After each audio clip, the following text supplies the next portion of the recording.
Hello everyone, आप सभी का आपके अपने YouTube channel UP exam point में स्वागत है। मैं आज लेके आ गया हूँ एक नया वीडियो जिसमें हम लोग जो है आज से ये देखिए राजीव का अंसाल पेपर है, इसको हम लोग सॉल्व करेंगे।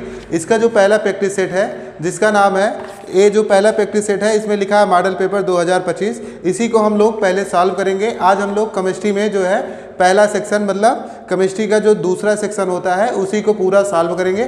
चलिए हम लोग अपने वीडियो पे चलते हैं आगे टॉपिक की ओर। और देखिए आपके स्क्रीन पे दिखाई दे रहा होगा अंसाल पेपर पूरा केमिस्ट्री का। इसमें लिखा है, पहला क्वेश्चन है निम्नलिखित में कौन सा एल्डिहाइड है। ठीक है, एक क्वेश्चन आप देख लीजिए, आपके स्क्रीन पे दिखाई दे रहा होगा।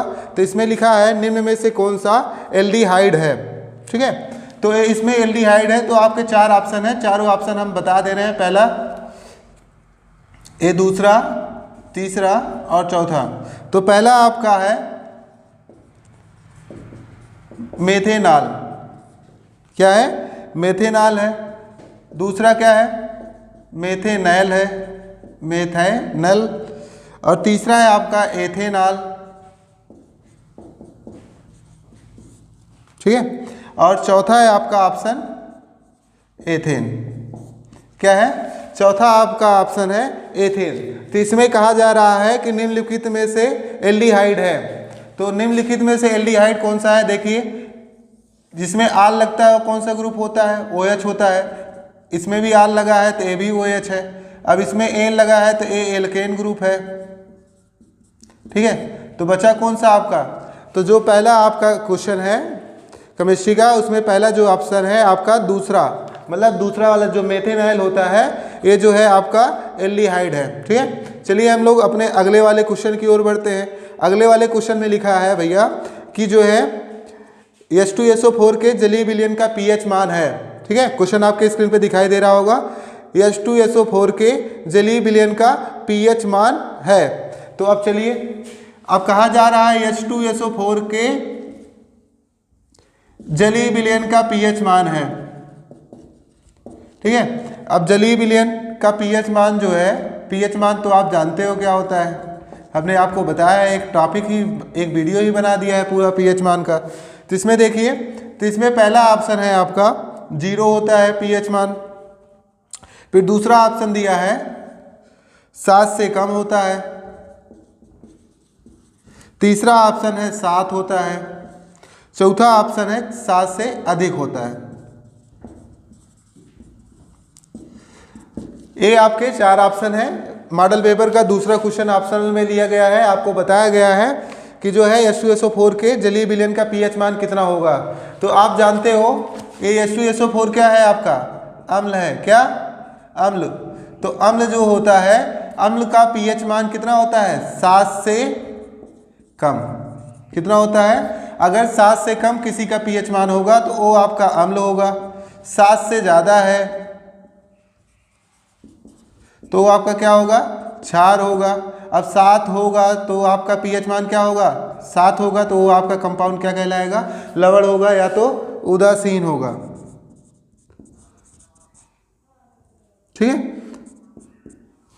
तो ये आपका जो है, इसमें जो आपका दूसरा क्वेश्चन है, दूसरे क्वेश्चन में जो ऑप्शन आपका दिया गया है वो ऑप्शन कौन सा सही है? 7 से कम। ठीक है, चलिए हम लोग अपने तीसरे वाले क्वेश्चन की ओर बढ़ते हैं और क्वेश्चन देखते हैं क्या है। तो इसमें लिखा है, स्क्रीन पे आपके दिखाई दे रहा होगा। तो इसमें लिखा है निम्नलिखित में से कौन सी धातु अम्ल से हाइड्रोजन विस्थापित नहीं करती है। ठीक है, ये आपका तीसरा क्वेश्चन है केमिस्ट्री का। तो इसमें लिखा है निम्नलिखित में से कौन सी धातु अम्ल से हाइड्रोजन विस्थापित नहीं करती है। चलिए देखिए, ये क्वेश्चन था आपका। इसमें लिखा है, पहला ऑप्शन है आपका Fe है, फेरस जिसको कहते हैं। बी ऑप्शन है Zn होता है। तीसरा आपका C है, C में आपका Mg है। चौथा आपका है D में आपका Cu है।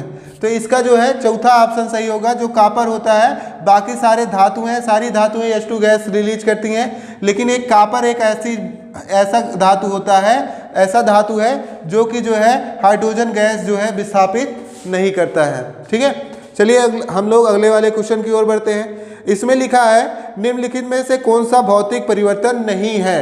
चौथा क्वेश्चन है आपका, निम्नलिखित में से कौन सा भौतिक परिवर्तन नहीं है। पहला आपका ऑप्शन है जल के क्वथनांक पर जल वाष्प में बदलना, ठीक है। फिर लिखा है बर्फ का पिघलना, तीसरा लिखा है लवण में जल का घुलना, चौथा लिखा है एलपीजी का दहन। ये आपके 4 ऑप्शन है। तो इसमें से आपका जो तीसरा वाला है बर्फ का पिघलना भी भौतिक परिवर्तन है, जल के क्वथनांक पर जल वाष्प में बदलना ये भी भौतिक परिवर्तन है आपका, एलपीजी का दहन भी जो है भौतिक परिवर्तन है। केवल एक ही जो है भौतिक परिवर्तन नहीं है, कौन सा, जल में लवण का घुलना। ये आपका तीसरा ऑप्शन इसमें सही है आपका, ठीक है। चलिए हम लोग लिखा है यहाँ पे शुद्ध जल का पीएच मान होता है। शुद्ध जल का पीएच मान कितना होता है, शुद्ध जल जो होता है, शुद्ध जल उदासीन होता है, ठीक है। शुद्ध जल का पीएच मान जो है कितना होता है, 7 होता है। कितना, ये आप जानते रहे ना, ऑप्शन की आवश्यकता नहीं है इसमें, ठीक है। फिर लिखा है बहते हुए रक्त को रोकने में उपयोगी यौगिक है। आपका आखिरी क्वेश्चन है बहुविकल्पी का, बहते हुए जल को रोकने में उपयोगी यौगिक है, कौन सा उपयोगी यौगिक है। इसमें लिखा है खाने का सोडा, फिर लिखा है धावन सोडा, ठीक है, फिर लिखा है नौसादर, और लास्ट वाला ऑप्शन है फिटकरी। तो जो आपको बहते हुए जल को रोकने का एक यौगिक होता है वो आपका फिटकरी होता है, ठीक है ना। फिटकरी में बहुत सारे आयंस पाए जाते हैं, इसलिए ये बहते हुए जल को रोक सकता है। अब ये जो है आपका बहुविकल्पी खत्म हो चुका है। हम लोग अपने लॉग आंसर की ओर चलते हैं, मतलब खंड नंबर है रिटर्न जो नोट्स होता है उसकी ओर चलते हैं। चलिए देखिए आपका पहला क्वेश्चन है निम्नलिखित यौगिकों के आईपीएसी नाम लिखिए, ठीक है।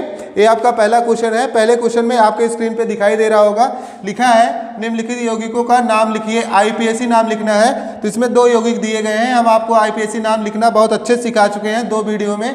तो आप देखिए आईपीएसी नाम कैसे लिखा जाता है। तो यहाँ पे आपने सी की संख्या गिन लीजिए, सी की संख्या 2 है तो 2 के लिए क्या आता है, एथ आता है। यहाँ पे COOH है तो इसलिए एथेन से पूरा एथेन लिखिए, और COOH है तो इसको हम लोग क्या कहते हैं, ओइक अम्ल कहते हैं। तो इसमें ओइक अम्ल जोड़ दो तो इसका नाम क्या हो गया, एथेनोइक अम्ल। इसी को हम लोग एस्टिक अम्ल भी कहते हैं। चलिए आगे बढ़ते हैं दूसरे वाले आईपीएसी नाम की ओर।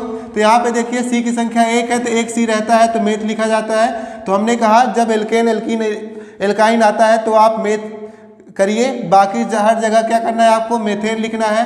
तो मेथेन प्लस CHO लगा है तो इसमें अल लगता है तो ये क्या हो जाएगा, मेथेन प्लस अल, तो इसका नाम क्या हो जाएगा, मेथेनल, ठीक है। ये आपका जो है 5वां क्वेश्चन हो चुका है, या लॉन्ग आंसर का पहला क्वेश्चन हो चुका है। इसमें लिखा है बेकिंग सोडा बनाने की विधि का उल्लेख कीजिए, ठीक है। बेकिंग सोडा, अब बेकिंग सोडा मतलब होता है खाने वाला सोडा भैया, खाने वाले सोडे का फार्मूला होता है NaHCO3, ठीक है, NaHCO3 होता है, ये आपका खाने वाला सोडा है। अब खाने वाला सोडा आप कैसे बनाओगे ये जान लो आप। तो चलिए देखते हैं, और उसके साथ साथ आपको उपयोग भी बताना है, खाने वाले सोडे का जो उपयोग होता है कैसे क्या किया जाता है। तो इसके बाद जो है पहले इसको छोड़ देते हैं क्योंकि ये थोड़ा लंबा है, इसके पहले वाला क्वेश्चन कर लेते हैं, इसके बाद वाला तो हम लोग इस पे बढ़ चलेंगे।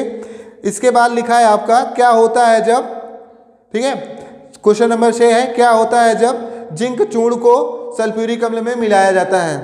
तो किसको मिलाया जा रहा है भैया, तो क्या होता है जब ये आपका इसमें लिखा है केवल रासायनिक समीकरण दीजिए, तो केवल रासायनिक समीकरण देना है भैया। तो इसमें लिखा है जिंक चूर्ण मतलब Zn को आपको किसके साथ मिलाना है, तनु सल्फ्यूरिक अम्ल के साथ।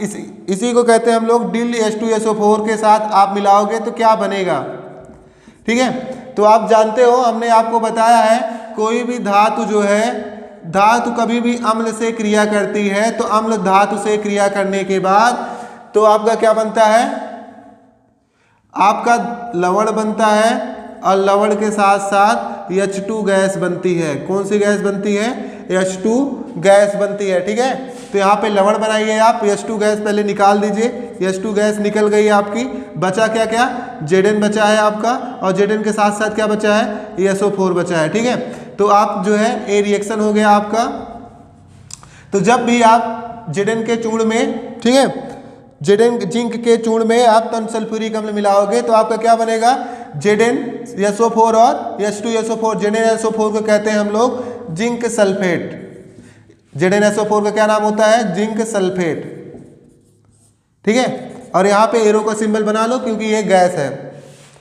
चलिए अगला देखते हैं, आगे लिखा है इसी का दूसरा क्वेश्चन है क्या होता है जब सोडियम ऑक्साइड को जल में घोला जाता है। किसको जो घोला जा रहा है जल में? Sodium oxide. सोडियम ऑक्साइड का फार्मूला होता है भैया Na2O। Na2O ये आपका क्या है? सोडियम ऑक्साइड है। इसी को कहते हैं हम लोग सोडियम ऑक्साइड। और जब सोडियम ऑक्साइड को किस में घोला जा रहा है? जल में घोला जा रहा है। तो जल में घोलने पर क्या बनेगा?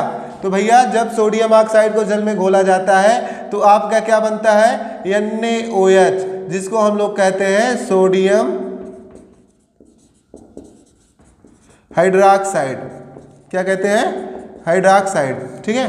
तो आप जब भी कभी भी जो है रिएक्शन केवल देना था, तो जब आपको सोडियम ऑक्साइड को H2S जल में घोला जाना है तो आपका क्या बनेगा? हरदम सदैव आपका NaOH बनता है। चलिए हम लोग अगले वाले 7 नंबर वाले क्वेश्चन पे आते हैं। 7 नंबर वाला क्वेश्चन लिखा है, देखिए, निम्नलिखित अपक्रिया को उदाहरण सहित समझाइए। ठीक है, निम्नलिखित अपक्रिया को उदाहरण सहित समझाना है। तो पहली अपक्रिया है आपका संकलन अपक्रिया। कौन सी अपक्रिया है? संकलन अपक्रिया। भैया आप लोगों ने पढ़ा है संकलन अपक्रिया, नहीं नाम जानते तो इसका दूसरा नाम होता है योगात्मक अपक्रिया। ठीक है, योगात्मक अपक्रिया नहीं जानते तो इसका नाम होता है संयोजन अपक्रिया। ये हम 3 नाम बता दे रहे हैं आपको। जब भी ये तीनों नाम आ जाए, तीनों में से कोई एक नाम आ जाएगा तो आप जान लेना यही आपसे पूछा जा रहा है। तो संयोजन अपक्रिया क्या होती है भैया? तो हमने बताया था कि संयोजन अपक्रिया में क्या होता है कि जब 2 या 2 से अधिक पदार्थ आपस में मिलकर एक नया पदार्थ बनाते हैं तो आपका क्या कहलाता है? एक नया उत्पाद बनाते हैं तो आपका क्या कहलाता है? संयोजन, योगात्मक या संकलन अपक्रिया कहलाती है। ठीक है, तो क्या कहा था कि जब 2 या 2 से अधिक पदार्थ आपस में मिलकर एक पदार्थ बनाते हैं तो आपका संकलन अपक्रिया होता है। जैसे Mg+O2। ठीक है, तो यहाँ पे 2 से गुणा करा लो, ये हो जाएगा MgO। क्या होगा? MgO। तो यहाँ पे देखिए, एक पदार्थ 2 पदार्थ आपस में मिले, बनाए क्या बना? ये आपका बना भैया, इसको हम लोग कहते हैं क्या? Magnesium oxide. एक ही प्रोडक्ट बना। तो ये आपकी कौन सी अपक्रिया है? संकलन, योगात्मक या संयोजन अपक्रिया है। ठीक है, आगे बढ़ते हैं हम लोग। आपका दूसरा क्वेश्चन है इसी का, इसमें लिखा है प्रतिस्थापन अपक्रिया। क्या लिखा है? प्रतिस्थापन अपक्रिया लिखा है। ठीक है ना, प्रतिस्थापन अपक्रिया तो आपको हमने बताया ही है। प्रतिस्थापन क्या होता है? प्रतिस्थापन एक ऐसी अपक्रिया है जिसमें जो है, प्रतिस्थापन को हम लोग इंग्लिश में कहते हैं सब्स्टिट्यूशन रिएक्शन। तो सब्स्टिट्यूशन रिएक्शन एक ऐसी रिएक्शन होती है जिसमें एक पदार्थ, मतलब 2 या 2 पदार्थ आपस में मिलकर आयनों का स्थानांतरण कर 2 नए पदार्थ बनाते हैं। ऐसी अपक्रिया को हम लोग क्या कहते हैं? प्रतिस्थापन अपक्रिया कहते हैं। कौन सी अपक्रिया कहते हैं? प्रतिस्थापन अपक्रिया कहते हैं। तो हम लोग प्रतिस्थापन अपक्रिया का उदाहरण देख लेते हैं। तो प्रतिस्थापन अपक्रिया का उदाहरण है जैसे C2H5OH प्लस CH3COOH। ये क्या है? आपका एस्टिक एसिड है, ये आपका एल्कोहल है। तो प्रतिस्थापन अपक्रिया में क्या होता है? 2 पदार्थ आपस में मिलते हैं, आयनों का स्थानांतरण करके 2 नए पदार्थ बनाते हैं। तो इसमें क्या हो जाएगा? C2H5O COO CH3। ठीक है, या इसको हम लोग इस तरह लिख सकते हैं CH3COO C2H5 प्लस H2O। तो ये आपकी कौन सी अपक्रिया है? प्रतिस्थापन अपक्रिया है। प्रतिस्थापन अपक्रिया में क्या होता है भैया? प्रतिस्थापन अपक्रिया में आप देख सकते हो 2 आपस में पदार्थ मिलते हैं और 2 नए पदार्थ बनते हैं। क्या करके? आयनों का स्थानांतरण करके। ठीक है, चलिए हम लोग देखते हैं ये वाला क्वेश्चन जो पिछला वाला छूटा था 5 का भी है। ठीक है ना, 5वें क्वेश्चन का दूसरा क्वेश्चन था जिसको हम लोग छोड़ चुके थे क्योंकि ये थोड़ा बड़ा था, तो इसीलिए हमने सोचा कि थोड़ी देर बात कराते हैं। यहाँ पे लिखा है बेकिंग सोडा। ठीक है, बेकिंग सोडा बनाने की विधि जो है आपको बता दे रहे हैं। बेकिंग सोडा कैसे बनता है? तो बेकिंग सोडा बनाने के लिए आपको जो है, जब आप, ये आपका धावन सोडा का फार्मूला होता है। ठीक है, इसमें अगर 10H2O लगा दोगे तो ये धावन सोडा हो जाएगा। तो ये सोडियम, इसको हम लिखते हैं सोडियम कार्बोनेट, जहाँ लिख लो आप, चाहे धावन सोडा कहो। तो सोडियम कार्बोनेट को जब आप, किसको? सोडियम कार्बोनेट को जल और CO2 के साथ, ठीक है, जल और कार्बन डाइऑक्साइड के साथ जब आप जो है मिलाकर अपक्रिया कराओगे तो कार्बन डाई CO2 के साथ, जब आप CO2 के साथ जब अपक्रिया कराओगे तो आपका क्या बनता है, बेकिंग सोडा बनता है। क्या बनता है भैया, बेकिंग सोडा बनता है। ठीक है, ये आपका बेकिंग सोडा है। अब बेकिंग सोडा को हम लोग कहते हैं खाने वाला सोडा। क्या कहते हैं, खाने वाला सोडा हम लोग कहते हैं बेकिंग सोडा को। ठीक है, बेकिंग सोडा को हम लोग खाने वाला सोडा कहते हैं। ये आपकी बनाने की विधि है। जब आप सोडियम कार्बोनेट में H2O और CO2 मिलाओगे तो आपका क्या बनेगा, अपक्रिया कराने पर क्या बनेगा, NaSCO3 बनेगा, या बेकिंग सोडा बनेगा, या कहा जाए खाने वाला सोडा बनेगा। तो पहला नंबर जो ये आपका होता है बेकिंग सोडा होता है, या औषधि बनाने के काम आता है। सारी चीज़ें औषधि बनाने के काम आती हैं, बनाने के काम आती हैं। ठीक है, और दूसरा ये आपका अभिकर्मक के रूप में काम आता है। उपयोग बता दे रहे हैं हम, अभिकर्मक के रूप में।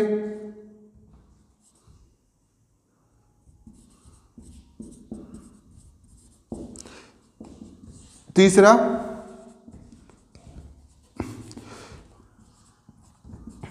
वस्तु को मुलायम, ठीक है, वस्तु को या कहा जाए मुलायम के साथ साथ स्पंज युक्त बनाने में काम आता है। ठीक है ना। और तीसरा है जीवाणुनाशक के रूप में भी उपयोग में लाया जाता है।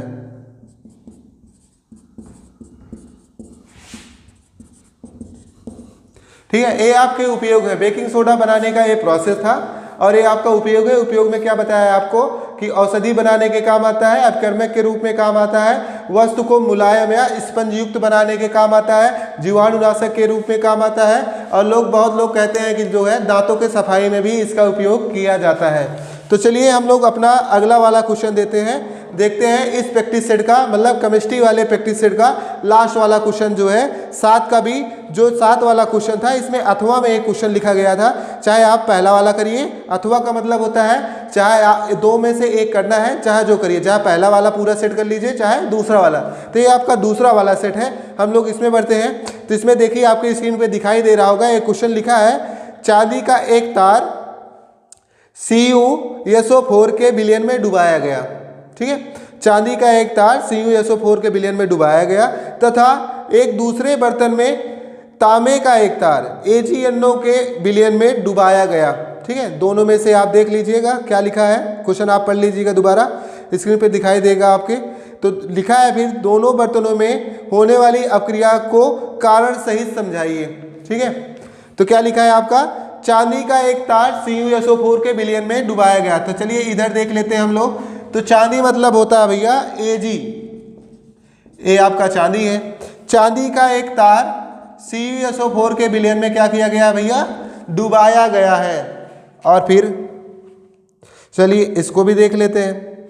फिर कहा गया है तांबे का एक तार, तांबे का मतलब होता है कापर। ठीक है, कापर का एक तार AgNO3 के विलयन में डुबाया गया है। तो अब बताइए इसमें क्या रिएक्शन होगी। तो कहा है कि दोनों बर्तनों में होने वाली अपक्रिया का कारण बताइए। दोनों बर्तनों में होने वाली अपक्रिया का कारण आपको बताना है। तो हम आपको बता देते हैं कि देखिए ये Ag है और एक कापर है, एक कापर है और ये Ag है। ठीक है, तो इसमें कोई अपक्रिया नहीं होगी, कोई अपक्रिया नहीं होगी। और इसमें आपकी अपक्रिया होगी, तो इसमें अपक्रिया होगी तो बनेगा क्या, तो अपक्रिया होगी तो इसमें बनेगा AgNO3 का होल ट्वाइस प्लस Ag। क्या बनेगा, AgNO3 का होल ट्वाइस प्लस Ag। ठीक है, ये आपका इतना बनेगा भैया। ठीक, अब ये आप जान लीजिए, कारण हम बता देते हैं ऐसा क्यों हुआ। तो ये जो है ये दोनों, इन दोनों का कारण है आपका, इसमें ये अपक्रिया क्यों नहीं किया, ये अपक्रिया किया क्यों, तो इसका कारण है वैद्युत रासायनिक श्रेणी। वैद्युत रासायनिक श्रेणी जो होती है उसी के अकॉर्डिंग जो है ये दोनों रिएक्शन हुई है। तो एक रिएक्शन नहीं हो पाई है और एक रिएक्शन हो पाई है। क्यों नहीं हुआ, इसका हम कारण बता देते हैं। जो कॉपर होता है वो ज़्यादा रिएक्टिव होता है या फिर Ag से, ठीक है। Ag जो होता है लेस रिएक्टिव होता है कॉपर से।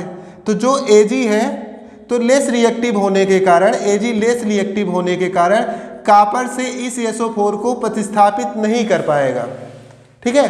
प्रतिस्थापित नहीं कर पाएगा तो अपने में एडजस्ट नहीं कर पाएगा है। तो कॉपर जो है यहाँ पे हाई रिएक्टिव है Ag से, तो इसलिए यहाँ पे जो है ए अपक्रिया नहीं होगी। अगर प्रतिस्थापित हो जाता तो ए अपक्रिया कर लेता।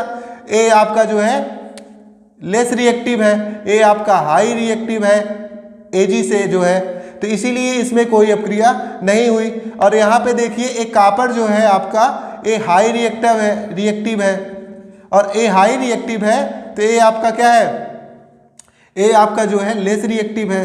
तो जो हाई रिएक्टिव है लेस रिएक्टिव से क्या करेगा, यहाँ पे लेस रिएक्टिव पे अटैक करेगा और HNO3 को मतलब NO3 को क्या होगा, अपने आप में एडजस्ट कर लेगा और एक कंपाउंड बनाएगा जिससे Ag को क्या करेगा, बाहर कर देगा, ठीक है। वैसे भी जानते हो जो है यहाँ पे जिसके पास कुछ नहीं रहता उसका कोई सहारा नहीं होता, तो ये जो है लेस रिएक्टिव है तो ये आपका कुछ नहीं कर सकता, ठीक है।